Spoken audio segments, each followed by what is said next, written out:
Agricultores franceses invadem feira agrícola em Paris e protestam contra Macron. Visita do presidente francês ao local estava prevista para este sábado. O setor tem protestado por toda a Europa, apelando a melhores rendimentos. Vou começar o comentário pelos dois brasileiros que estão na Europa, né? Depois vou nessa sequência normal aqui, começando pelo Rafael Santos. Estamos sem o teu áudio, Rafa.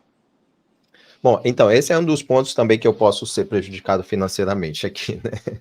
Então, tudo isso está acontecendo. A gente viu aí na reportagem que uma das principais facilidades que os produtos, por exemplo, aqui na França são os produtos da Ucrânia, justamente para facilitar a entrada de dinheiro para fomentar a guerra lá entre Ucrânia e Rússia, que aparentemente essa guerra não existe mais, né? Ninguém fala sobre isso. Daí depois, aqui na Espanha tem os produtos agrícolas que vêm do Marrocos. O Marrocos é um parceiro hoje da Espanha, mas não pelo interesse financeiro e benefício da Espanha, simplesmente o interesse do atual governo, do Pedro Sánchez aqui na Espanha, é justamente para promover essa revolução que a gente vê hoje, através dos desencarcerados, através dos ocupas, através dos criminosos que são permitidos entrar aqui na Espanha. Por dia, eu acho que por dia entra centenas ali na costa de Almeria, que é aqui em Andaluzia, onde eu vivo. Mas assim, olha, toda essa revolta que está acontecendo aqui justamente, já vem tarde, esses protestos já vêm tarde, porque há 5 anos, quando eu cheguei aqui, eu disse que eu ia fundar um partido conservador aqui na cidade que eu morava, né, brincando que eu nem conhecia o Vox naquela época.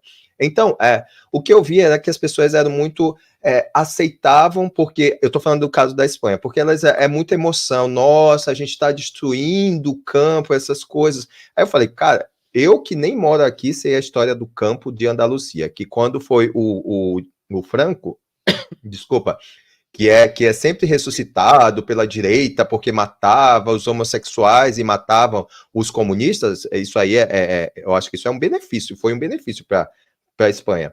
Então, ele deu dinheiro para o campo, principalmente aqui em Andaluzia, porque no verão aqui faz 50 graus na cabeça, com sensação térmica de 1000.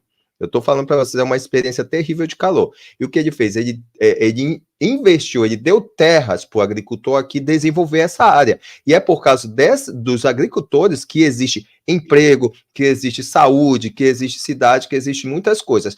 No entanto, esse Pacto Verde, que faz parte da Agenda 2030, é justamente para tirar todo o poder desses agricultores. Porque, queira ou que não, rola muito dinheiro aqui, justamente esse dinheiro que fomenta as possibilidades de Andaluzia, ou de Córdoba, a cidade que eu vivo, de ter uma expansão na sua economia e outras coisas mais.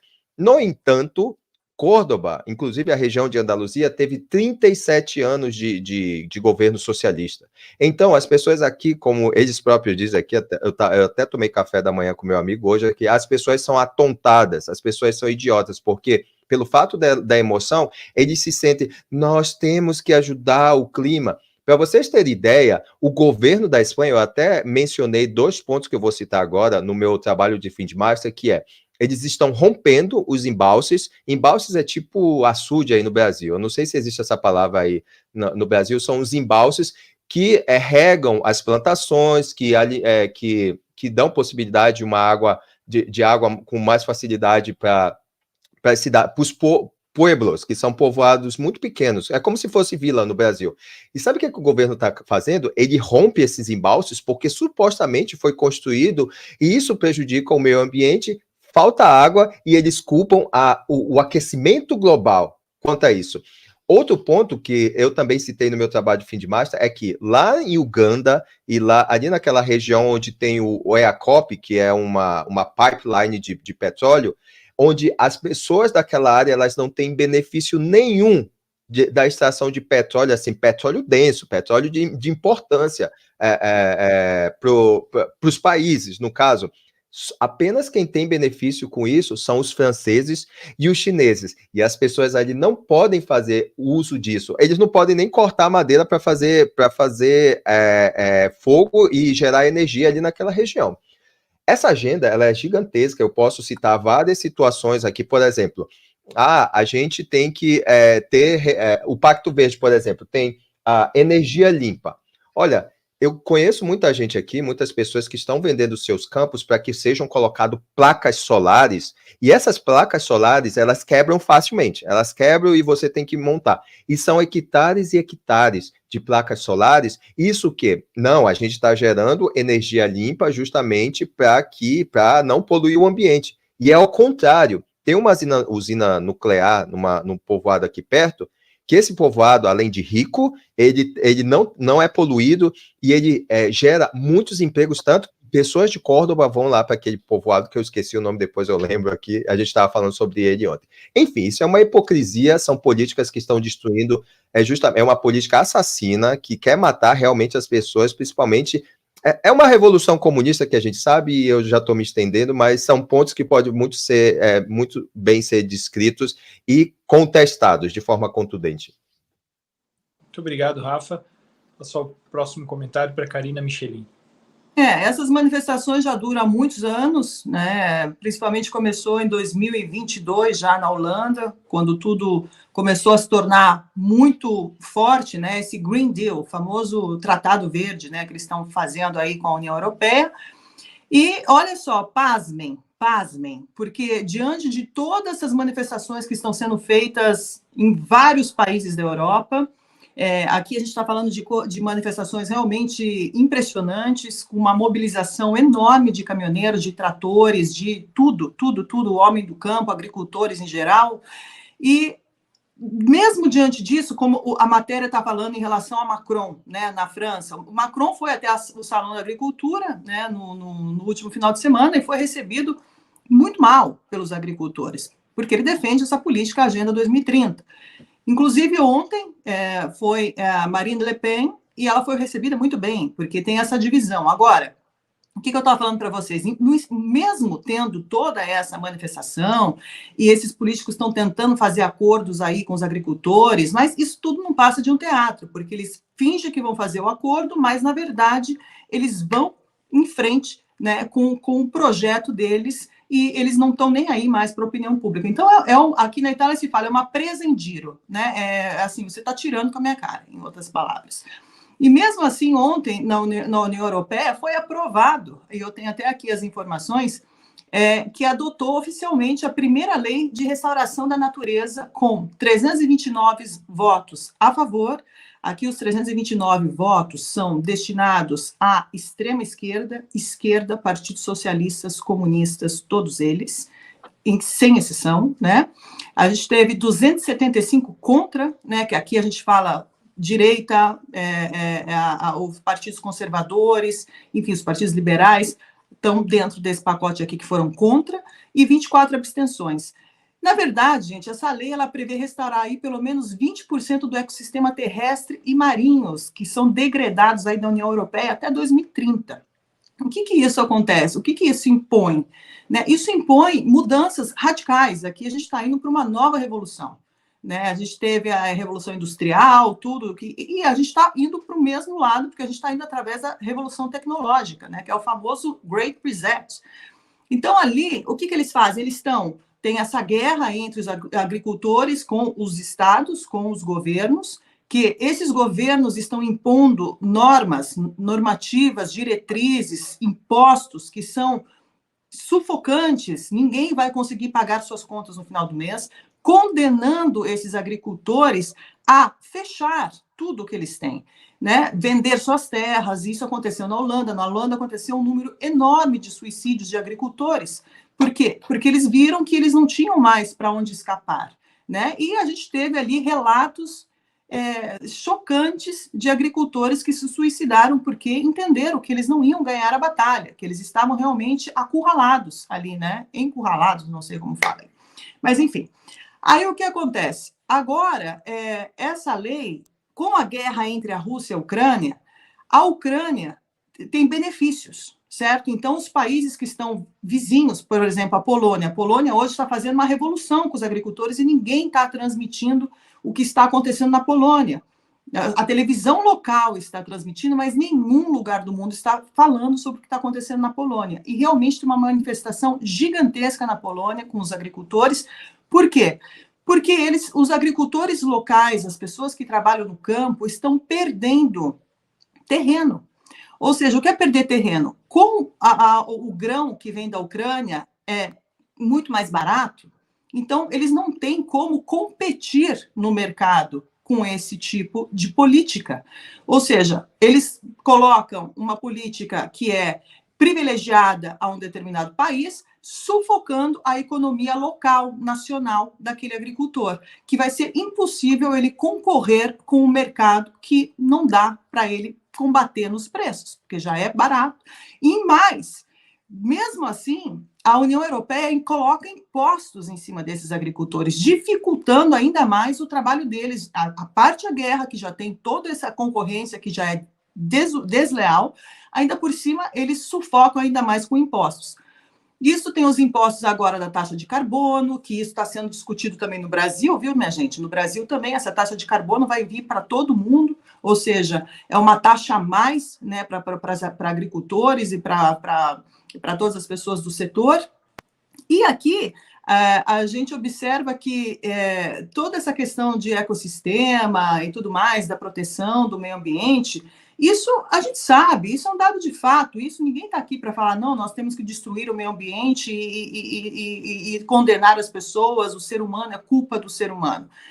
Não é culpa do ser humano com o que está acontecendo no meio ambiente. O planeta Terra é cíclico, ele está em constante evolução e constante mudança. São períodos que o mundo vive, o planeta Terra vive.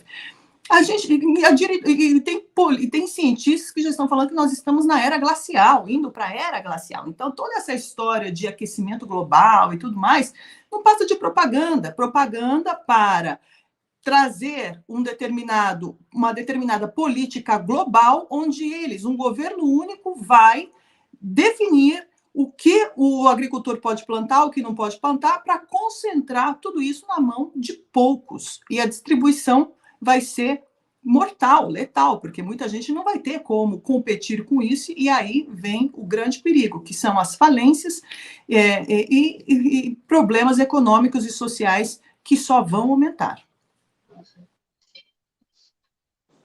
Obrigado, Karina. Vou passar o comentário para o Gustavo Lopes. Pois é, esse tema, ele permite várias abordagens, é um tema bem complexo, não é tão simples, né, quanto pode parecer à primeira vista. Vou começar já polemizando. O presidente da Frente Parlamentar de Agricultura aqui do Brasil, Pedro Pion, falou que a briga dos agricultores europeus é contra o agro brasileiro. E ele não está errado. Por quê?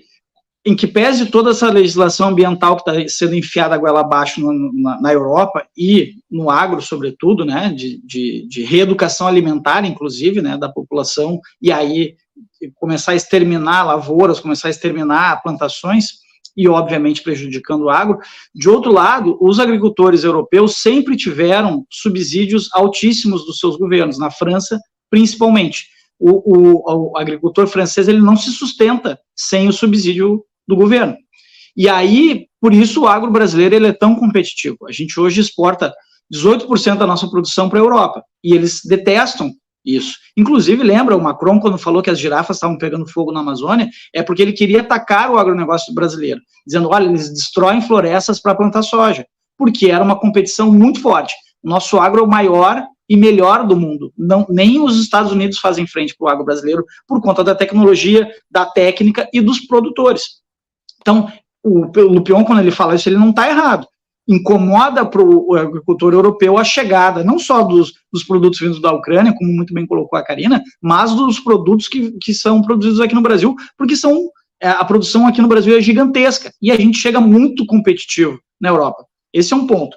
Além disso, a capacidade de mobilização dos agricultores, hoje ela mostra que ainda existem, e aí eu vou usar um termo chulo, mas ainda existem bolas na Europa, que são raras, né? Cada vez mais raras. Porque o europeu, ele foi se tornando um donzelo, né, ao longo das últimas décadas, por conta dessa agenda, também da Agenda 2030, mas de uma agenda de esquerdização, de idiotização da população, né, a população europeia hoje, por exemplo, a crescimento populacional ele é muito pequeno, comparado a outros países, tanto que, com a chegada cada vez maior de imigrantes, sobretudo islâmicos, os caras têm 10 filhos, o europeu, os que gostam de mulher não querem ter filhos, então isso vai reduzindo a taxa populacional europeia, e com isso a imigração é um problema muito grande para a Europa também por conta dessa questão da densidade demográfica.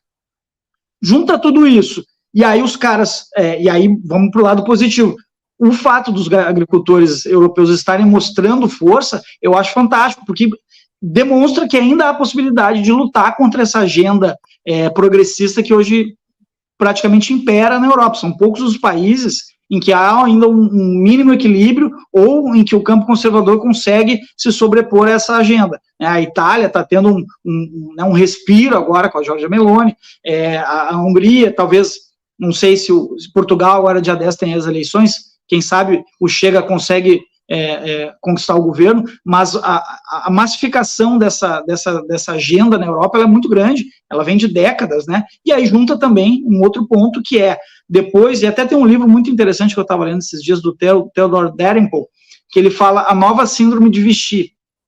Vichy, para quem não sabe, durante o período da ocupação nazista da França, Vichy foi a capital do Estado francês sob a ocupação nazista, era um Estado fantoche. Inclusive, a Simone de Beauvoir fazia parte desse Estado vassalo dos nazistas, né, a ídola aí das feministas retardadas, Simone de Beauvoir, Estado de Vichy, pró-nazista.